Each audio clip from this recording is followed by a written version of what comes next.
Welcome to one nation Telugu news. ముందుగా headlines చూద్దాం.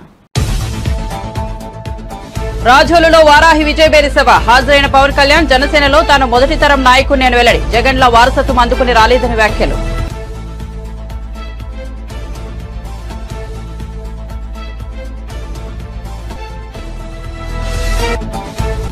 హైదరాబాద్ లో కాంగ్రెస్ సోషల్ మీడియా కార్యకర్తలతో సమావేశంలో పాల్గొన్న రేవంత్ రెడ్డి హరీష్ రావు సవాల్ను ఖచ్చితంగా స్వీకరిస్తున్నారని, కష్టపడి తెచ్చిన ప్రభుత్వాన్ని కూల్చేయాలని చూస్తున్నారని వెల్లడి.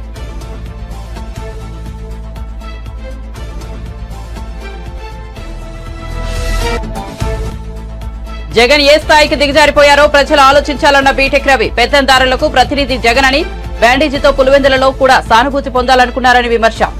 జగన్ కు పులివెందుల ప్రజలు బుద్ధి చెబుతారని వ్యాఖ్య.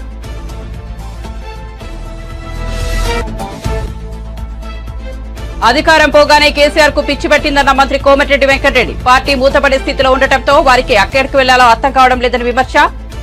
హరీష్ కు రాజీనామా పత్రం ఎన్ని లైన్లు రాయాలో కూడా తెలియదన్న మంత్రి. వార్త వివరాల్లోకి వెళ్తే హరీష్ రావు సవాల్ కు ఖచ్చితంగా స్వీకరిస్తున్నానని ముఖ్యమంత్రి రేవంత్ రెడ్డి పేర్కొన్నారు. హైదరాబాద్ లో కాంగ్రెస్ సోషల్ మీడియా కార్యకర్తలతో జరిగిన సమావేశంలో సీఎం మాట్లాడారు. స్పీకర్ ఫార్మాట్ లో లేకుంటే రాజీనామా చెల్లదని తెలిపారు. కష్టపడి తెచ్చిన ప్రభుత్వాన్ని కూల్చేయాలని చూస్తున్నారన్నారు.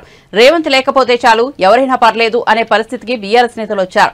రాష్ట్రంలో జరిగిన అసెంబ్లీ సెమీఫైనల్స్ మాత్రమే, ఇప్పుడు ఫైనల్స్ అందుతున్నాం. సెమీస్ లో బంగ్లాదేశ్ జట్టు లాంటి కేసీఆర్ ను ఓడించాం. ఇప్పుడు పాకిస్తాన్ జట్టు లాంటి మోదీతో కొట్లాడాలని రేవంత్ రెడ్డి పేర్కొన్నారు. ఫైనల్స్ ఇప్పుడు ఆడుతున్నాం, మోడీతో ఆడుతున్నది మనం ఫైనల్స్. సెమీఫైనల్స్ లో కేసీఆర్ ఓడించినాం, అంటే బంగ్లాదేశ్ ఓడించినాం సెమీఫైనల్స్ లో. ఇప్పుడు ఫైనల్స్ లో పాకిస్తాన్ తో కొట్లాడాలి మనం. తెలంగాణ రాష్ట్రంలో నరేంద్ర మోడీ, అమిత్ షా, జేపీ నడ్డా, చాలా మంది వాళ్ళ నాయకులు తెలంగాణ మీద ముప్పేట దాడి చేసి మనల్ని ఓడించాలని, ఎట్లయినా సీట్లు సాధించాలని, సొంత మనుషులనే కాకుండా కిరాయి మనుషులను కూడా పెట్టుకొని తప్పుడు వార్తలను ప్రసారం చేస్తూ ప్రజాస్వామ్యం మీద, మన పెద్దలు, మన పూర్వీకులు, మన ప్రభుత్వం ఇచ్చిన రిజర్వేషన్ల మీద దాడి చేస్తున్నారు. దానికి మతము, ప్రభుత్వ ఏజెన్సీలను వాళ్ళు ఉపయోగించుకుంటున్నారు. దేవుడు గుడిలో ఉండాలి, భక్తి గుండెల్లో ఉండాలి. ఇది ఏ హిందూ అయినా గౌరవించే విధానము, పాటించే జీవన విధానం. దాన్ని రాజకీయంగా మలుపుకొని, రాజకీయ స్వార్థం కోసం వాడుకొని ఎన్నికలలో లబ్ధి పొందాలని బీజేపీ ఏదైతే ప్రయత్నం చేస్తుందో దాన్ని తిప్పికొట్టాల్సిన బాధ్యత మనందరి మీద ఉన్నది. బీజేపీ భావజాలము ఆర్ఎస్ఎస్ నుంచి వచ్చిన భావజాలం. ఆర్ఎస్ఎస్ విధానము ఈ దేశంలో రిజర్వేషన్లు రద్దు చేయడం. భారతీయ జనతా పార్టీ విధానము ఈ దేశంలో ఉండే ఎస్సీ, ఎస్టీ, ఓబీసీ, మైనారిటీ రిజర్వేషన్లను రద్దు చేయాలనేది వాళ్ళ విధానం. నరేంద్ర మోడీ, అమిత్ షా గారు కూడా బ్రిటిష్ విధానాన్ని పాటించి, అధికారాన్ని ఉపయోగించి మన మధ్యలో ఉండే చిన్న చిన్న తగాదాలను పెంచి పెద్దవి చేసి ఈ దేశాన్ని ఆక్రమించుకోవాలనుకుంటున్నారు. బీజేపీ అంటే భారతీయ జనతా పార్టీ కాదు, బ్రిటిష్ జనతా పార్టీ. ఇవాళ మన రాష్ట్రం మీద దాడి జరుగుతుంది. మీరు కష్టపడి తెచ్చిన ప్రభుత్వాన్ని కూల్చాలని కుట్రలు జరుగుతున్నాయి. బీజేపీ బీఆర్ఎస్ ఓడు ఎట్లా తయారైందంటే, ఈయన పోతే చాలు ఎవడున్నా సరే ఆయన కాడికి వచ్చాడు. ఎందుకంటే మనం ఉన్నంతసేపు ఆయన ఆటలు సాగవు, ఆయన కథలు చెల్లవు. నిన్న కూడా కేటీఆర్ అంటున్నాడు, మాకు 12 సీట్లు ఏరి మేము ఏడాదిలో ప్రభుత్వం ఎట్లా వస్తుంది? ఎవడు ఈడంతా అల్లాటప్పగా కూర్చొని మనం ఈడ, లేకపోతే అయ్య పేరు చెప్పుకోను అమెరికా నుంచి వచ్చినో అని ఏమన్నా వచ్చే కుర్చీలో కూర్చున్నామా? అందుకే అప్రమత్తంగా ఉండాలి, ఈ కుట్రల్ని తిప్పికొట్టాలి.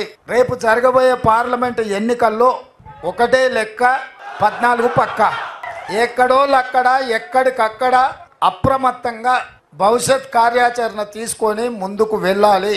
ఈ ఎన్నికలు అత్యంత కీలకము. ఈ ఎన్నికల 14 సీట్లు నెగ్గడంతో రాహుల్ గాంధీ ప్రధానమంత్రి కావడమో, కాంగ్రెస్ అధికారంలోకి రావడమో కాదు. కానీ ఎన్నికల గెలుపు ఎందుకు కీలకం అంటే, ఈసారి బీజేపీ వాళ్ళు అడుగుతున్న 400 సీట్లు వస్తే రాజ్యాంగంలో సమూలమైన మార్పులు తీసుకొచ్చి రిజర్వేషన్లు రద్దు చేయాలని కుట్ర జరుగుతుంది. ఇప్పుడు రాజ్యాంగ సవరణ రిజర్వేషన్లు తీసేయాలి అని అంటే 2/3 మెజారిటీ కావాలి. 2/3 మెజారిటీ అంటే దగ్గర 400 అనుకోండిగా. అందుకే ఇవాళ 400 సీట్లు అడుగుతుంది.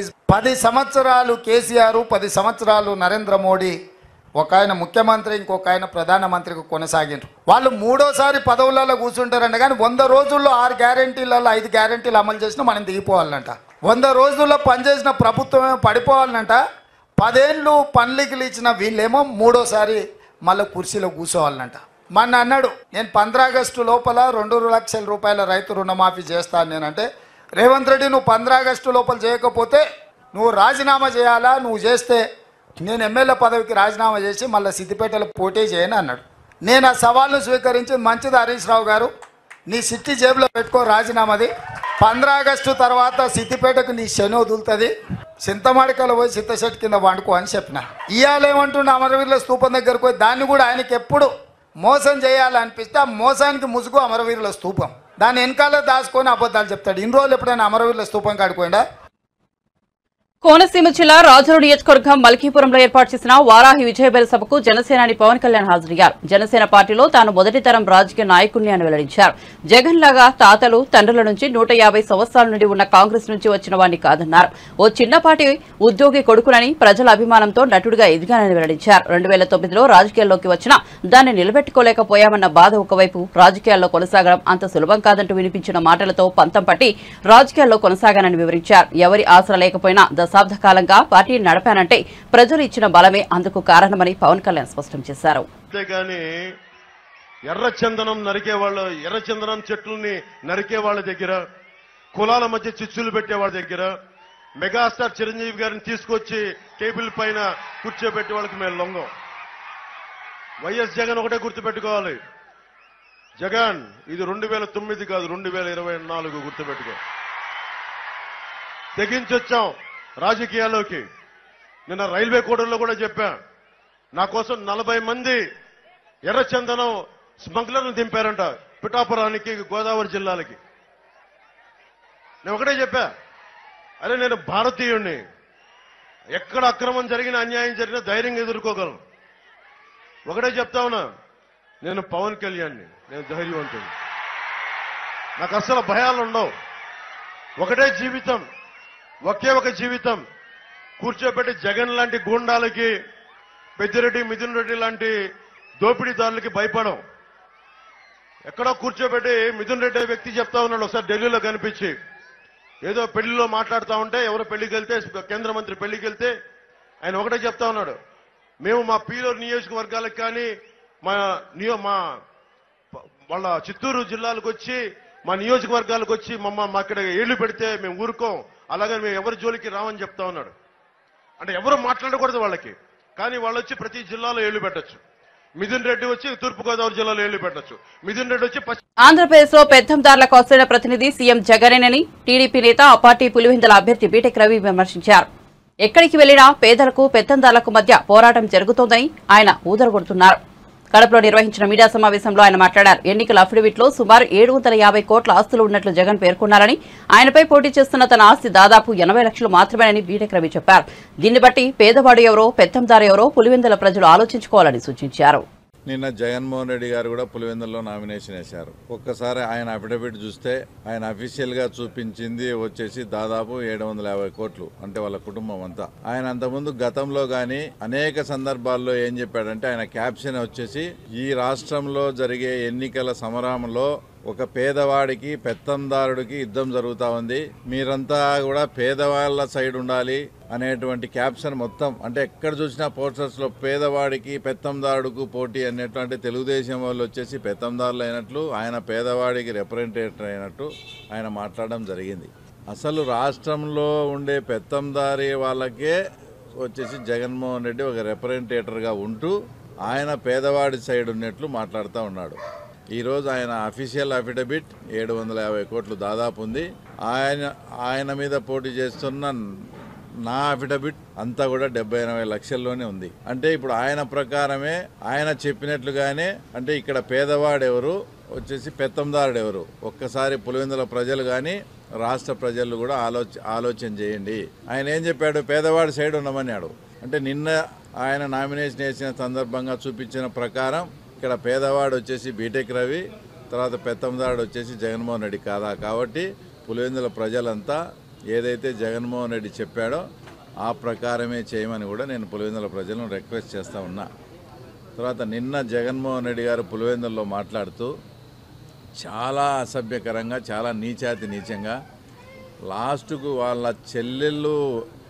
చెల్లెళ్ళు ఏ చీర ధరించారు, వాళ్ళ చెల్లెళ్ళు వచ్చేసి బట్టలు కట్టుకునే విధానంపై కూడా మాట్లాడడం అనేది ఆయన ఏ స్థాయికి దిగజారాడో ఒక్కసారి రాష్ట్ర ప్రజలు కూడా అర్థం చేసుకోండి. అసలు ఈ ప్రకారము పచ్చ చీర కట్టుకున్న వాళ్ళంతా కూడా ఆ రకంగా ఆయన మాట్లాడితే మీరు ఇంటికి వెళ్ళి భారతమ్మ గారి వార్డ్రోబ్ చెక్ చేయండి. ఆమెకు అసలు పచ్చ చీరలు కానీ పచ్చ డ్రెస్సులు ఉన్నాయా లేదా అని ఒకసారి జగన్మోహన్ రెడ్డిని చెక్ చేసుకో. ఒకవేళ మీరు నిజంగా వార్డ్రోబ్ చెక్ చేసుకొని పచ్చ చీరలు ఉంటే అవన్నీ కూడా ఇంటి బయటికి గెంటేస్తారా? మరి మీరు వివేకానంద రెడ్డి రెండో పెళ్లి జరగలేదా అని పులివెందుల నుంచి మాట్లాడడం అసలు ఎంత సిగ్గుచేటుగా ఉందంటే ఇది. ఆయన 2017లో వివేకానంద రెడ్డి గారు ఎమ్మెల్సీగా పోటీ చేశారు. ఆ పోటీ చేసే టయానికే ఈ రెండో పెళ్లి విషయము ఇది అంతా కూడా జగన్మోహన్ రెడ్డికి తెలుసు. అన్నీ తెలిసి కూడా మీరు అప్పుడు ఎమ్మెల్సీ టికెట్ ఇచ్చారు కదా, అప్పుడు కనపరాలేదా? అంటే ఇప్పుడు మర్డర్ జరిగి ఆ కేసులో ఆ కేసు మీ మీదకి వస్తానే అప్పుడు వివేకానంద రెడ్డి గారి క్యారెక్టర్ను అసాసినేట్ చేసేదానికి అంటే 2017లో ఉన్నప్పుడే తెలిసి ఈ స్టోరీ అంతా. కానీ ఈరోజు మీరు మాట్లాడుతున్నారు ఇది. ఇంకోటి ఏంటంటే పులివెందులకు వచ్చినప్పుడు కూడా 2 రోజుల ముందు ప్లాస్టర్ లేదు, 2 రోజులకు వచ్చిన తర్వాత మళ్ళీ ప్లాస్టర్ పెట్టుకొని వచ్చాడు. అంటే అసలు పులివెందుల ప్రజల పట్ల ఆయనకి అంత అమాయకులు అనుకున్నాడా, లేక అంత వెర్రోళ్ళు అనుకున్నారా, లేక పులివెందుల్లో కూడా ప్లాస్టర్ వేసుకొని ఆ సానుభూతి సంపాదించుకొని పులివెందులో కూడా సానుభూతి ఓట్ల కోసం ఆయన ప్రయత్నం చేస్తూ ఉన్నాడంటే ఇంతకన్నా దారుణమైన విషయం. తర్వాత ఇంకోటి లేదు. నిన్న మీటింగ్ కూడా మేము నామినేషన్ వేసే కార్యక్రమానికి మీటింగ్ వచ్చినప్పుడు స్వచ్ఛందంగా సోషల్ మీడియాలో పిలిపిస్తే వేలాది మందిగా తరలివచ్చారు. నిన్న జగన్మోహన్ రెడ్డి నామినేషన్కు పులివెందుల్లోనే డబ్బులు తర్వాత మద్యం సరఫరా చేసుకొని మనుషులను పిలిపించుకునే స్థాయికి వచ్చేసి ఈరోజు జగన్మోహన్ రెడ్డి దిగజారినారు. వైఎస్ఆర్ పార్టీ స్పష్టంగా మాకు కనపడతా ఉంది. కాబట్టి పులివెందుల ప్రజలు ఈసారి జగన్మోహన్ రెడ్డి అహంకారానికి పులివెందుల హామీలు అమలు చేయకుండా ప్రజలను కాంగ్రెస్ ప్రభుత్వం మోసగించిందని మాజీ మంత్రి బీఆర్ఎస్ నేత హరీష్ రావు విమర్శించారు. తన రాజీనామా పత్రాన్ని గన్ పార్క్ లోని అమరవీరుల స్థూపం వద్ద మేధావులకు ఇచ్చి మాట్లాడారు. బాండ్ పేపరు సోనియా గాంధీ పేరిట లేఖ ఇచ్చి సీఎం మాట తప్పారన్నారు. బాండ్లకు కాలం చెల్లిందని ఇప్పుడు దేవుడిపై ప్రమాణాలు చేస్తున్నారని తెలిపారు. నిజమైతే గన్ పార్క్ దగ్గరికి రండి. ఈ గన్ పార్క్ దగ్గర అమరుల సాక్షిగా ప్రమాణం చేద్దాం. మేధావుల చేతుల్లో లేదా ఇక్కడున్న జర్నలిస్టుల చేతుల్లో మీ రాజీనామా నా రాజీనామా కూడా పెడదాం. ఆగస్టు 15లోగా ఏకకాలంలో 2 లక్షల రుణమాఫీ 100 రోజుల్లో అమలు చేస్తామన్నాయి. బాండ్ పేపర్ల మీద రాసిచ్చిన 6 గ్యారంటీలు అమలు చేస్తే నా రాజీనామా పత్రాన్ని నేరుగా స్పీకర్ గారికి ఇవ్వండి. నేను మళ్ళీ ఉప ఎన్నికల్లో పోటీ కూడా చెయ్యను అని ఇప్పటికే స్పష్టంగా చెప్పాను. ఒకవేళ 6 గ్యారంటీలు 2 లక్షల రుణమాఫీ చేయకపోతే మీ రాజీనామాను గవర్నర్ గారికి ఇవ్వడానికి మీరు సిద్ధంగా ఉన్నారా అని నేను అడుగుతా ఉన్నా. మీరు దేవుడి మీద ప్రమాణం చేసి ఒట్లు పెట్టుకొని బాండ్ పేపర్ల మీద రాసిచ్చిన హామీలు నిజమే అయితే రాజీనామా చేయడానికి ఎందుకు వెనకడుగు వేస్తున్నారు? మీరు రాజీనామాకు ముందుకు రావడం లేదంటే ఈ రాష్ట్ర ప్రజల్ని మరొక్కసారి మీరు మోసం చేస్తున్నట్టే లెక్క. ఒకవేళ మీకు రావడానికి ఇక్కడ ఇబ్బందిగా ఉంటే అమరుల స్థూపం దగ్గర, ఎందుకంటే మీరు ముఖ్యమంత్రి అయిన తర్వాత ఏనాడు అమరవీరుల స్థూపానికి 2 పూలు పెట్టింది లేదు, శ్రద్ధాంజలి ఘటించిన చరిత్ర మీకు లేదు. ఇది నిజంగా మా దురదృష్టం. అయినా కూడా ఈ ఒకవేళ మీకు రావడానికి ఇబ్బంది ఉంటే మీ పిఏ ద్వారా పంపండి లేదా మీ స్టాఫ్ ద్వారా పంపండి, మాకు అభ్యంతరం లేదు. కానీ మా ఆశల్లా మా ప్రయత్నం వల్ల ఈ రాష్ట్రంలో ప్రధాన ప్రతిపక్షంగా ప్రజలకు ఇచ్చిన హామీలు అమలు చేయించడమే మా కర్తవ్యం. మాకు ఇక్కడ రాజకీయాల కంటే కూడా పేద ప్రజల ప్రయోజనాలు ముఖ్యం. అవ్వా తాతలకు 4,000 రూపాయల పెన్షన్ రావాలి, రైతులకు 15,000 రైతు బంధు రావాలి, రైతులకు 2 లక్షల రుణమాఫీ జరగాలి, వడ్లకు మక్కలకు 500 బోనస్ రావాలి, రాష్ట్రంలోని మహిళలకు 2,500 రూపాయలు రావాలి. ఇవేమి మేము కొత్తగా అడుగుతున్నాయి కావు, ఇవేమి మా గొంతమ్మ కోరికలు కావు. ఎన్నికల ముందు మీరు కాళ్ళల్లో చేతులల్లో మొక్కి మీరు బాండ్ పేపర్ల మీద రాసిచ్చిన మాటలు. స్వయంగా సోనియా గాంధీ గారు రాష్ట్ర ప్రజలకు లేఖ రాశారు. ఈ 6 గ్యారంటీలను 100 రోజుల్లో అమలు చేయించే బాధ్యత మాది అని స్వయంగా సోనియా గాంధీ గారే రాష్ట్ర ప్రజలకు లేఖ రాశారు. అందువల్ల ఈ రాష్ట్ర ప్రజలకు మీరు ఇచ్చిన హామీలు అమలు చేయమని అడుగుతున్నాం. ముందు బేషరతుగా మీరు క్షమాపణ చెప్పాలి. ఎందుకంటే డిసెంబర్ 9న తొలి సంతకం 6 గ్యారంటీల మీద పెడతామని, రుణమాఫీ మీద పెడతామని మాట తప్పినందుకు ముందు క్షమాపణ చెప్పండి. ఇకనైనా ఆగస్టు 15 అమలు చేస్తే మాకు సంతోషం. నా ఒక్కడికి ఎమ్మెల్యే పదవి కంటే ఈ రాష్ట్రంలో లక్షలాది మంది ప్రజలకు 4,000 ఆసరా పెన్షన్, 4,000 నిరుద్యోగ భృతో, 2,500 రూపాయలు మహిళలకు, 2 లక్షల రుణమాఫీ జరిగితే నేను సంతోషపడతాను. నేను స్పీకర్ ఫార్మెట్ లో కూడా నా లెటర్ ఇవ్వడానికి నేను సిద్ధంగా ఉన్నా. ఇవాళ నీ డిమాండ్లను ఇవాళ ఇక్కడ ఉండే జర్నలిస్టుల చేతిలోనే నా రాజీనామా పత్రాన్ని పెట్టి వెళ్తా ఉన్నా. స్పీకర్ ఫార్మెట్ లో రాజీనామా ఆమోదించుకొని పదవికి దూరంగా ఉండడానికి నేను సిద్ధం. కానీ నువ్వు మరి ప్రజలకు ఇచ్చిన మాట నిలబెట్టుకోవాలని కోరుతా ఉన్నా. మీరు రావడం రాకపోవడం మీ విజ్ఞత. ఒకవేళ మీరు రాజీనామా లెటర్ ఇవ్వకపోతే అది మీరు మరొక్కసారి దేవుళ్ళ పేరు మీద ఈ రాష్ట్ర ప్రజల్ని మోసం చేస్తారని భావించాల్సి ఉంటుంది. బీఆర్ఎస్ ఎమ్మెల్యే హరీష్ రావు రాజీనామా సవాలపై మంత్రి కోమటిరెడ్డి వెంకటరెడ్డి మండిపడ్డారు. తెలంగాణలో బీఆర్ఎస్ దుకాణం బంద్ అయిందని హరీష్ రావు రాజీనామా డ్రామా ఆడుతున్నారని మంత్రి విమర్శించారు. నిజంగా రైతులపై ప్రేమ ఉంటే హరీష్ రావు రాజీనామా లేఖను స్పీకర్ కు ఇవ్వాలన్నారు. 7 లక్షల కోట్లు అప్పు చేస్తే దానికి 26,000 కోట్లు పే చేయడంలో ఆలస్యమైంది. ఈ లోపల ఎలక్షన్ కోడ్ వచ్చింది. ఈ సందర్భంలోనే ఆగస్టు 15కి చేస్తామని మా ముఖ్యమంత్రి గారు ప్రకటించడం జరిగింది. దానికి ఏదో ఈయన పార్టీ అధ్యక్షుడు అన్నట్టు, లేకపోతే పార్టీలో ఈయన పెద్ద లీడర్ అన్నట్టు, 5 ఏళ్ళు 10 ఏళ్ళ అధికారం ఉంటే ఈయన ఒక మామూలు ఎమ్మెల్యే తప్ప కేసీఆర్ తప్ప ఎవరిని నడవలే, కలుతుంది. ఆఖరి సంతోష్ రావంతది కూడా నడవలేనా. ఈ జన్మలయ్య నీ పార్టీ జూన్ 3-4కి వెళ్ళి దుకాణం బంద్ అవుతుంది. 16 సీట్లలో ఎక్కడ డిపాజిట్ వస్తలేదు. నువ్వు ఎమ్మెల్యే గెలుచుకోవడం కష్టం అని చెప్పి ఈయన నాటకాలు ఆడటానికి మళ్ళొక్కసారి ఇవాళ రాజీనామా పత్రం అని చెప్పి ఆ లెటర్ తీసుకొచ్చిన తర్వాత ఆ లేఖ చూస్తే నాకే నవ్వడం కాదు, ప్రజలందరూ కూడా అనుకుంటారు వీడు మళ్ళా జోకర్ చేసి మళ్ళా అనుకుంటాము. ఆ రోజు అగ్గిపేట దొరకలేక ఆత్మహత్య చేసుకోలేదేమో, నిజంగా అగ్గిపేట దొరకలేదేమో అనుకుంటు. కానీ ఇవాళ రాజీనామా ప్రొఫామాలో రాసుకొచ్చి రైతు రుణమాఫీ గురించి మాట్లాడితే వేదేదో రాసుకొచ్చి అవన్నీ మాకు తెలుసు. అన్ని ఇంప్లిమెంట్ చేస్తాం 5 చేసినాం, మిగిలిన కూడా చేస్తామని తెలుసు మాకు. మీ చరిత్రన మీ కుటుంబమే నీ పార్టీనే మోసాల పార్టీ, అవినీతి పార్టీ. ఇవాళ ప్రొఫామాలు ఎన్ని నువ్వు రాజీనామా పత్రాన్ని తీసుకొచ్చి మళ్ళా జోకర్ అయినావు. అందుకనే కాంగ్రెస్ పార్టీని విమర్శించడం మానం. తెలంగాణ ఇస్తా అంటే ఇచ్చినాం. ఆగస్టు 15 మా ముఖ్యమంత్రి గారు ఇచ్చిన మాట నిలబెట్టుకుంటాం. అలా మంత్రివర్గంలో సభ్యునిగా మా ఎమ్మెల్యేలు మేమందరం కూడా రైతులకు మాటిస్తున్నాం. ఈ డ్రామారావు మాటలు మళ్ళొక్కసారి ఇవాళ మోసం అని తెలిసిపోయింది కదా. నిజంగా రైతుల ప్రేమ ఉంటే నీదేం డ్రామా? కనీసం మెదక్లో డిపాజిట్ తెచ్చుకోవాలి. రైతుల కోసం నేనేదో మునగాన్ని ముఖ్యమంత్రి గారితో ఛాలెంజ్ చేస్తాను చెప్పుకుంటానుక. నీ మెదక్లో డిపాజిట్ తెచ్చుకో దమ్ముంటే. మెదక్ సీటు కూడా ఓడిపోతుంది. 13-14 కాంగ్రెస్కి వస్తున్నాం. ఇక ఆయన కట్టబట్టుకొని బయలుదేరిండి. ఆయన అధికారంలో ఉన్నప్పుడే ఫామ్ హౌస్లోకి వెళ్ళి బయటికి రాలే. 4 నెలల్లో ఎన్నిసార్లు సెక్రటరియట్కి వచ్చిందంటే నా 15 నెలల 4 నెలల మా ముఖ్యమంత్రి గారు వచ్చిన దాంట్లో 10% సార్లు కూడా రాలే. మొత్తం 5-10 సార్లు రాలే. మా ముఖ్యమంత్రి గారు హైదరాబాద్లో ఉంటే 3 నెలల్లో 60 రోజులు 60 సార్లు వచ్చింది సెక్రటరియట్కి. అందరిని కలిసేవారు. అపాయింట్మెంట్ లేదు, సెక్యూరిటీ లేదు, ఎవరిని చెక్ చేసేయలేదు. ఈయన దగ్గర హోమ్ మినిస్టర్ మహమ్మద్ అలీ పోతే ఒక హోమ్ గార్డ్ కట్ట తీసుకొని ఎండ పడితే 120 కిలోల స్పీడ్లో రివర్స్ తీసుకొని వెళ్ళిపోయాడు. హోమ్ మినిస్టర్నే బయటికి వెళ్ళగొట్టాను. నిజం నియంత్రిత పాలన. ఇక డిపాజిట్ పోతుంది. పార్టీ జూన్ 4తోని దుకాణం బంద్ అవుతుంది కాబట్టి ఎటు పోవాలన్నా, ముంబై పోవాలన్నా, దుబాయ్ పోవాలన్నా, ఎక్కడ దాచుకోవాలన్నా అని ఆ మెంటల్ ప్రతిపాదనలో ఇవాళ రాజీనామా పత్రం. ఆ పత్రం పేజీన్నర ఉన్నది. పేజీన్నర కాదు ఉండేది హరీష్ రావు, 1.5 లైనే ఉంటుంది. అది నేనే చెప్తున్నా. 5 సార్లు ఎమ్మెల్యే 1.5 లైనే ఉంటుంది. ఒక్క వర్డ్ కూడా అటు ఇటు పోవద్దు.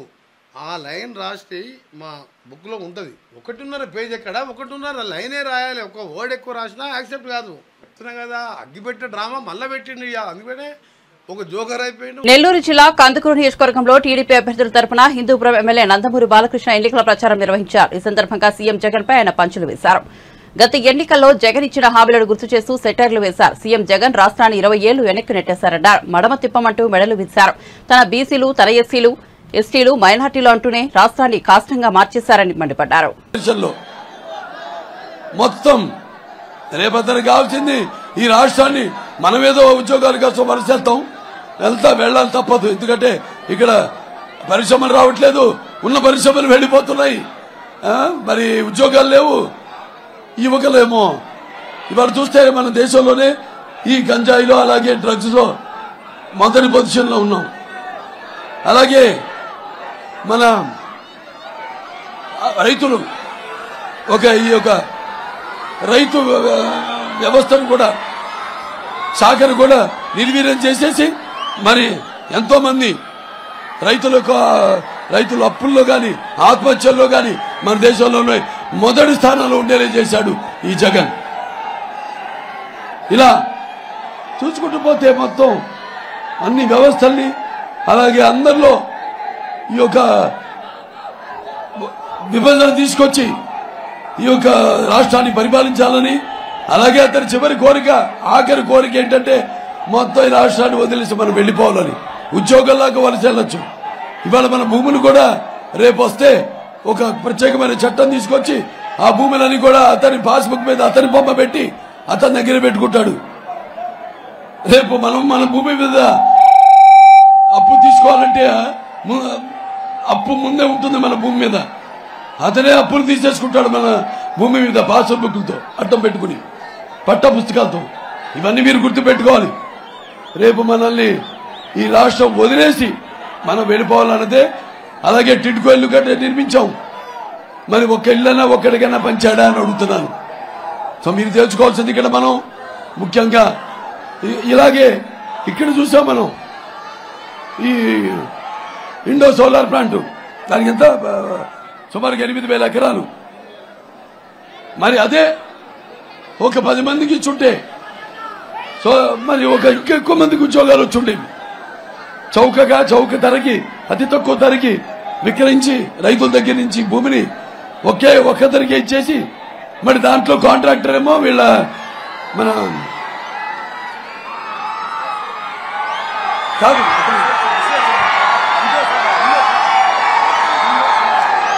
వాళ్ళ అల్లుడు శరత్ చంద్రారెడ్డి సార్, అది ఎవరో దానికేమో మరి దాంట్లో కాంట్రాక్టర్ ఏమో విజయసాయి రెడ్డి గారి అల్లుడు A2 ముద్దాయి. మరి ఇక్కడేమో ఈరోజు ఇక్కడ స్థానికంగా ఇంతకుముందు ఎమ్మెల్యేని తీసేసి మరి ఇంకో ఎమ్మెల్యేని తీసుకొచ్చారు పక్కన నియోజకవర్గం కనిగిరి నుంచి యాదవ్. మరి వాళ్ళ అక్కడ నియోజకవర్గంకి వెళ్ళి అడిగితే చెప్తారు ఆయన గురించి. మరి ఎక్కడ ఆయన చేసిన అరాచకాల గురించి, ఎక్కడ మట్టి తవ్వినా లేకపోతే ఎక్కడ ఇసుక తవ్వినా ఆయన పేరు చెప్తారు. అలాగే మరి ఆయన ఈ తోలిన ఈ యొక్క ఇసుక తెరిమికి నేతి బీరకాయలో నెయ్యి ఎంతుందో షర్మిల వ్యాఖ్యలో నిజం కూడా అంతే ఉందని ఏఏఓ పొన్నవోలు సుధాకర్ అన్నారు. ఇటీవల ఓ సభలో వైఎస్సార్ పేరును సీబీఐ ఛార్జ్షీట్లో చేర్చింది కాంగ్రెస్ పార్టీ కాదని స్వయంగా తన అన్న వైఎస్ జగనే అని వైఎస్ షర్మిల వెల్లడించారు. తన లాయర్ పొన్నవోలు సుధాకర్ రెడ్డి ద్వారా వైఎస్సార్ పేరును ఛార్జ్షీట్లో జగన్ చేర్పించాలని ఆమె ఆరోపించారు. ఆ వ్యాఖ్యలకు పొన్నవోలు సుధాకర్ ప్రెస్ మీట్ పెట్టి కౌంటర్ ఇచ్చారు. ఈ సందర్భంగా ఆయన మాట్లాడుతూ ఒక అడ్వకేట్ గా తన మనసు చెల్లించి అన్యాయం నరకట్టేందుకు మీడియా ముందుకు వచ్చానని తెలిపారు. across the state and the country that what she ఆమె నిన్న చెప్పినటువంటి పచ్చి అబద్ధాలకి నేను జవాబు చెప్తున్నాను in my individual capacity, nothing to do with my official capacity and post. Because నా మీద చేసినటువంటి ఆరోపణలు నేను ప్రైవేట్ అడ్వకేట్గా నేను ఆ రోజు చేసినటువంటి కేసుల మీద ఆరోపణ చేసింది కాబట్టి నాకు హక్కు ఉంది, రైట్ ఉంది. నన్ను నేను రక్షించుకునేదానికైతే నా ఇంటిగ్రిటీ, నా ప్రొఫెషనల్ ఎబిలిటీ వీటిలన్నిటికీ I took it as pride. నా వ్యక్తిగత స్వాభిమానాన్ని గురించి నేను ప్రాణం ఇచ్చేవాడిని. కాబట్టి నన్ను వ్యక్తిగతంగా మలినం చేసింది కాబట్టి, హననం చేసింది కాబట్టి, పచ్చి అబద్ధాలు చెప్పింది కాబట్టి ఖచ్చితంగా I take it as a time to dispel what ఆమె నిన్న చెప్పినటువంటి దానికి నేను ఖచ్చితంగా జవాబు చెప్పాల్సిన పరిస్థితి వచ్చింది. అది ఉపోద్ఘాతం. ముఖ్యంగా మీరు వినుంటారు నిన్న అలిగేషన్స్ ఖచ్చితంగా ఒకసారి వినాల్సి వస్తుంది. మీరు ఈ అలిగేషన్స్ మీరు విన్న తర్వాత I will start my this thing.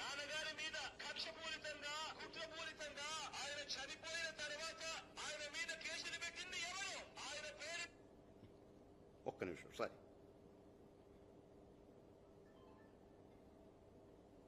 చివరకు సిబిఐ ఛార్జ్ షీట్ లో కూడా పెట్టింది ఎవరు? ఇదే జగన్మోహన్ రెడ్డి గారు చెప్తున్నారే Congress party CBI charge sheet లో రాజశేఖర రెడ్డి గారిని చేర్చింది అని. ఇంతమంది ముందు చెప్తున్నా రాజశేఖర రెడ్డి గారి పేరును సిబిఐయో కాంగ్రెస్ తో చేర్చలేదు. రాజశేఖర రెడ్డి గారి పేరుని చేర్చింది నిజానికి జగన్మోహన్ రెడ్డి గారి లాయర్. జగన్మోహన్ రెడ్డి గారి లాయరే రాజశేఖర రెడ్డి గారి పేరు నిజానికి సిబిఐలో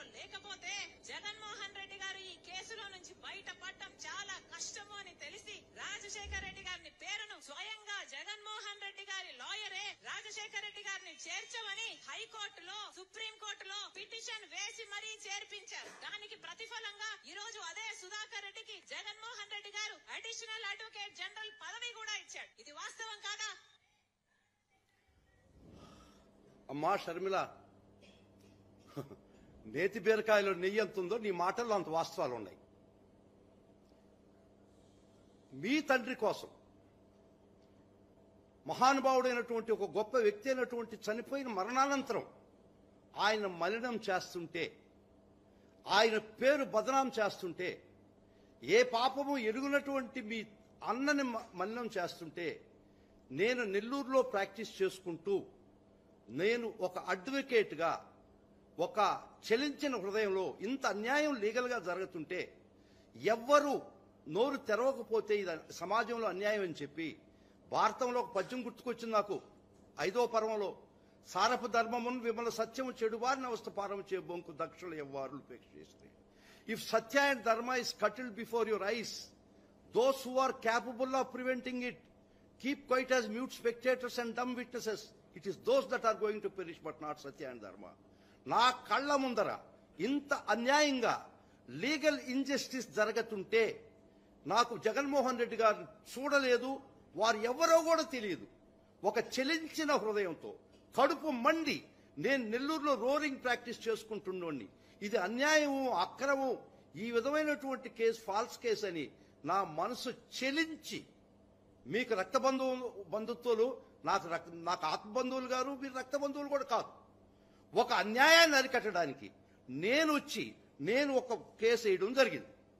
దాన్ని మీరు ఎట్లా చిత్రీకరించారంటే జగన్మోహన్ రెడ్డి గారు నన్ను ప్రేరేపించి రాజశేఖర రెడ్డి గారి పేరు సిబిఐ ఛార్జ్షీట్లో సిబిఐ ఎఫ్ఐఆర్లో పెట్టించేదానికి ప్రోద్బలం చేయించి నా చేత కేసులు ఇచ్చి ఆ విధంగా రాజశేఖర రెడ్డి గారి పేరు ఎఫ్ఐఆర్లో పొందింపబడి కాన్సిక్వెంట్గా ఛార్జ్షీట్లో చేసేదానికి కారణం జగన్మోహన్ రెడ్డి గారు నన్ను ఆడించినటువంటి ఆట అని మీరు నిస్సిగ్గుగా చెప్పడం చాలా దుర్మార్గం. ఎందుకంటే మీకు కొన్ని డేట్స్ ముఖ్యంగా చెప్పాల్సి వస్తుంది.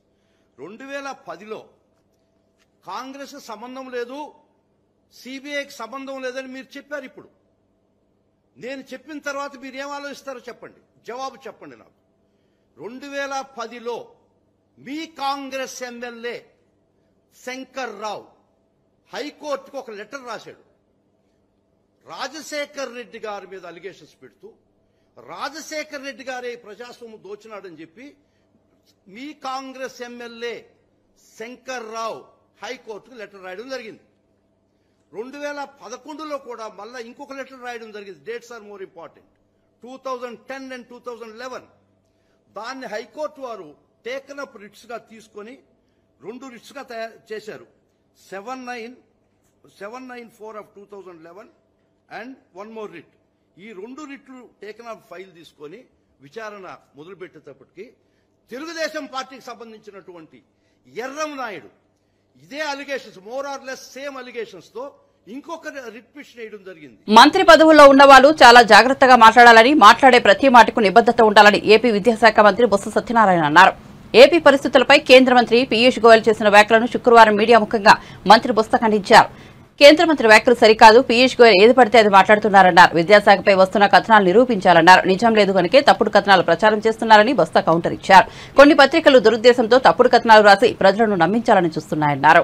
ఈ రాష్ట్ర మా ప్రభుత్వం మాఫియా ప్రభుత్వం అంట, ఏదో మాట్లాడుతున్నారు. గురువింద కిందకి వచ్చి దాన్ని మచ్చ తిరిగినట్ట ఆయన వచ్చి రాష్ట్ర ప్రజలు, దేశ ప్రజలకి ఏం చేశారో గత 5 సంవత్సరాల్లో 10 సంవత్సరాలు ఏ విధంగా జరిగిందో అందరికి తెలుసు. ముందుగా రైల్వే జోన్ విషయానికి వద్దాం. రైల్వే జోన్కి సంబంధించి 52 ఎకరాలని ముడసల్లో వాళ్ళు జోన్ కట్టుకోవడానికి ఆ సైట్ నుంచి అలకేట్ చేసి దాన్ని ఇక్కడ రైల్వే జోన్ ఏర్పాటు చేయాలనేది విభజన చట్టం వచ్చిన తర్వాత 2014లోనే ఆ డిస్కషన్ జరిగింది. ఒప్పందం కూడా జరిగింది, అగ్రిమెంట్ కూడా సైన్ చేశారు. 2014 నుంచి 19 వరకు గోయల్ గారు ఎవరు ముఖ్యమంత్రి రాష్ట్రానికి చెప్పండి? చేతకాని దద్దమ్మల ముఖ్యమంత్రి గారిని మీరు కుటుంబంలో ఉండి మీరందరూ ఉండి మామయ్య ఎంత రాస్తారంటే అలాగా నేను చెప్తున్నవన్నీ కూడా వాస్తవాలు, అబద్ధాలు కాదు, డాక్యుమెంట్ ఎవిడెన్స్ తో చెప్తున్నాను. 19లో మా ప్రభుత్వం వచ్చిన తర్వాత మళ్ళీ దాని మీద ఎవరైతే అక్కడ కొంతమంది హక్కుదారులు మేము హక్కు మాకు ఉంది, మాకు ఇక్కడ డిఫామ్ పట్టాలు ఇచ్చారు, లేదా ఇంకో పట్టాలు ఆక్యుపేషన్ ఉందని ఎవరైతే చెప్పుకొస్తున్నారో వాళ్ళందరినీ వికెట్ చేయించి రైల్వే వాళ్ళు జీవీఎంసీ వాళ్ళు కలిపి జాయింట్ ఇన్స్పెక్షన్ చేసి కూడా చేసి వాళ్ళకి వచ్చి ల్యాండ్ అప్ చెప్పాం ఈ సంవత్సరంలో. ఇది వాస్తవం కాదా? అధికారులు కూడా మాలో రైల్వే అధికారులు ఒక 5 అధికారులు, మా జీఎంసీ ఒక 5 అధికారులు, రైల్వే సైడ్ వచ్చి 5 జీఎంసీ 2 పేరుతో సహా. ఇంకో దానికి ఇచ్చిన జీఎంసీ కమిషనరు ఇక్కడ డిఆర్ఎంకి వచ్చి హ్యాండ్ ఓవర్ చేసుకుని ఇచ్చిన లెటరు. ఇవన్నీ మీకు షేర్ చేస్తాను, మీరు చూసుకోండి. ఎందుకు ఇంత పచ్చి అబద్ధాలు ఆడలేక మా మధ్యలో వచ్చి బాగా వాయించలేదు బ్రహ్మాండంగా ఆడేదని నేను చెప్పడానికి. ఆ రోజు రైల్వే మంత్రి కదా, మీ కూటమిలోనే కదా 14లో వచ్చారు. సేమ్ కూటమి 14లో కూడా కూటమే కదా. మరి అప్పుడు నీ కూటమిలోనే ముఖ్యమంత్రి కదా చంద్రబాబు నాయుడు. ఎందుకు నువ్వు రైల్వే మంత్రిగా చేయలేకపోవు? ఎందుకు మళ్ళీ వచ్చి ఈ రోజు వచ్చి పెద్ద కబుర్లు పెద్ద మాటలు దేనికోసం? నిజంగా నీకు రాష్ట్రం మీద అభిమానం ఉంటే, మీకు ఈ ప్రజల పట్ల మొక్క ఉంటే, ఈ ప్రాంతం అభివృద్ధి పట్ల మీకు ఏమైనా ఏసమంతేనా మీకు సదాభిప్రాయం ఉండి చేయాలని తపన ఉంటే, ఏదో నేను కేంద్ర మంత్రిని వచ్చి మాట్లాడితే అది చెల్లుతుంది. నాకున్న డప్పా కొట్టిన ఆ 2 పత్రికలు ఈనాడు, ఆంధ్రజ్యోతి, లేకపోతే T5 లేకపోతే ఏబిఎన్ ఈనాడు వేస్తారు అనుకుని ఈ డప్పాలు ఎందుకు చెప్పు? బులెటిన్ ముగించే ముందు హెడ్లైన్స్ మరోసారి చూద్దాం. రాజోలులో వారాహి విజయబేరి సభ హాజరైన పవన్ కళ్యాణ్ జనసేనలో తాను మొదటి తరం నాయకుడిని అని వెల్లడి. జగన్ లా వారసత్వం అందుకుని రాలేదని వ్యాఖ్యలు.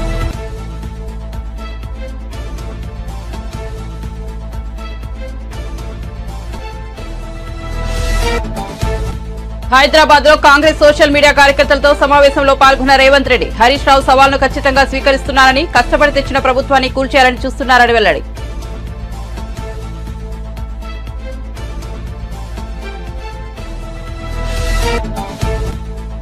జగన్ ఏ స్థాయికి దిగజారిపోయారో ప్రజలు ఆలోచించాలన్న బీటెక్ రవి. పెత్తందారులకు ప్రతినిధి జగన్ అని, బ్యాండేజీతో పులివెందులలో కూడా సానుభూతి పొందాలనుకున్నారని విమర్శ.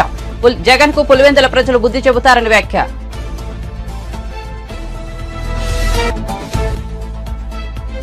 అధికారం పోగానే కేసీఆర్ కు పిచ్చి పట్టిందన్న మంత్రి కోమటిరెడ్డి వెంకటరెడ్డి. పార్టీ మూతపడే స్థితిలో ఉండటంతో వారికి ఎక్కడికి వెళ్లాలో అర్థం కావడం లేదని విమర్శ. హరీష్ కు రాజీనామా పత్రం ఎన్ని లైన్లు రాయాలో కూడా తెలియదన్న మంత్రి.